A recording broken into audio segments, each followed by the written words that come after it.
தேவ சமூகம் இப்படி மகிழ்ச்சியோடு வாருங்கள், பிதாவினால் ஆசீர்வதிக்கப்பட்டவர்களே வாருங்கள் என்று இவளை குறித்து பாடல் பாடிக்கொண்டே அழைத்து கொண்டு செல்லப்படுகிறாள் வலது வாரசத்தில் அமர.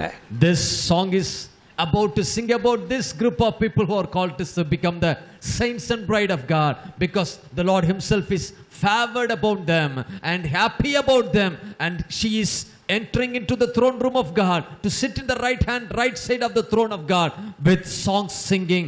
Great celebrations are going on. இவளுக்காக இவள் அழைத்து செல்லப்பட வேண்டிய இடம் உலகம் உண்டாவதற்கு முன்பாகவே ஆயத்தமாக்கப்பட்டு இருப்பதாக மத்தேயு 25:34 வசனத்தில் வாசிக்கிறோம். Book of Matthew 25:34 says, for her a beautiful place has been prepared even before the foundation of the world. அந்த இடத்தை நான் ஆயத்தப்படுத்தும்படியாக உனக்காக நான் போறேன். யோவான் 14:1 வசனங்களிலே உனக்காக உலகம் உண்டாவதற்கு முன்பாக பிதாவினால் முந்தின நித்தியமுடைய சிங்காசனம் ஆயத்தமாக்கப்பட்டிருக்கு சிருஷ்டிக்கப்பட்டிருக்கு.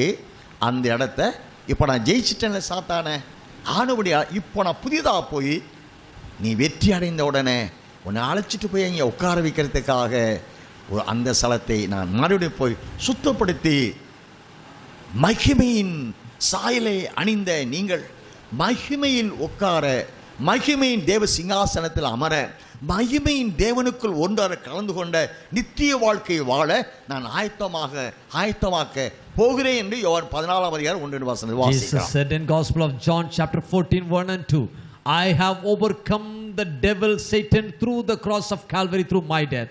I'm going to prepare a place for you in the heavenlies. It's already been created for you before the foundation of the world, but again I'm going there to prepare for you those people who are receiving the glorious glory of the Lord, glorious likeness of God, who had received the glorious gospel and defeated the enemy. You're supposed to come to the right side of my throne. For you I'm going to prepare a glorious place in the heaven. The Lord is mentioning that in the Gospel of John. சாத்தானை தோற்கடித்து அவனை அக்கினி கடலுக்குள் சாம்பலாக்கின இந்த மணவாட்டியான சபையை, இந்த மணவாட்டியான பரிசுத்தவான்களை பிதா சால் உண்டாக்கினார்.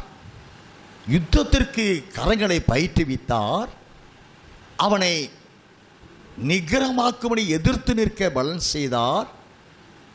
அவளை அதற்காக மணவாட்டி வானத்திற்கு ஆவியானவர் தூக்கி கொண்டு போகப்பட்டால் வானத்தில் வைத்து அவனை தோற்கடித்தாள் இந்த மணவாட்டி. அவனை இவள் மணவாட்டி கட்டி அக்கினி கடலில் தள்ளி போட்டாள்.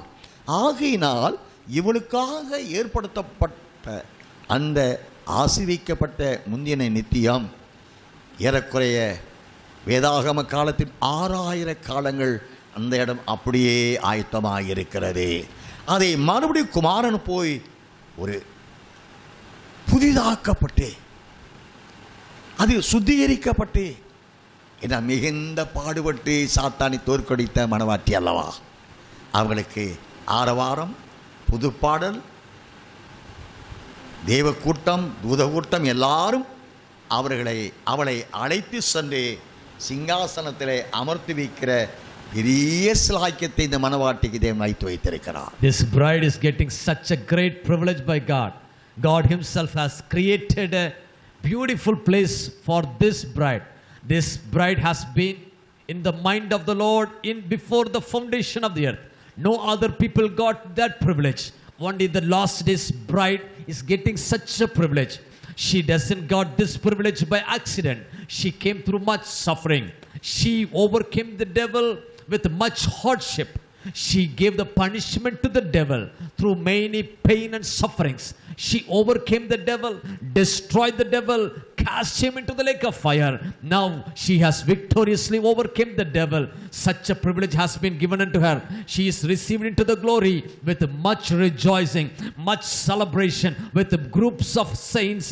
She is received into heaven and she is taken up to heaven. So for the 6,000 years of in the Bible times, the place have been waited for her.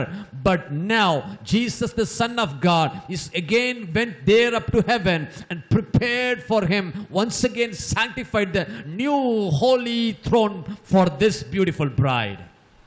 தேவ கோபகலசத்துடைய 7வது தூதன் இவளை பார்த்து இவள் அடைந்த மகிமையை பார்த்து